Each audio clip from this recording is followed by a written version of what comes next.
Okay, we're going to go over that video again just to add something to it, but I want to kind of take you back and refresh your memory about how to use the pen tool, or in certain circumstances it's called the Bezier curve. So I click on it, I click to establish my anchor point.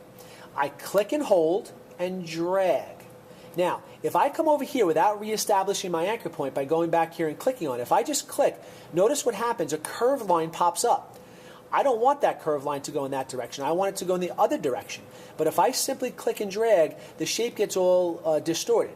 So I'm going to delete that, and I'm going to go back to the beginning. That's why it's important to reestablish your anchor point. So I click, and there's my first anchor point. I click and hold, drag, and now I get my curved line. I go back to the previous anchor point. A little arrow will pop up. I click. I've reestablished that as my anchor point. Now, wherever I go, a straight line appears. All right. Remember before when I showed it to you, a curved line comes up. So if you get a curved line that you don't like, you have to always make sure you do a straight line. I move it. I come back to the previous anchor point. The little arrow will pop up. I click on it. Click. I get my straight line, and then move. Previous anchor point, straight line, move. Previous anchor point, click, go back to the end, a little circle will pop up because that shows us that we're closing out our shape. Click, hold, and drag, and I get my shape.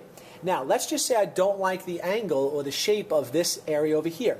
Notice these anchor points pop up, but also they're called handlebars.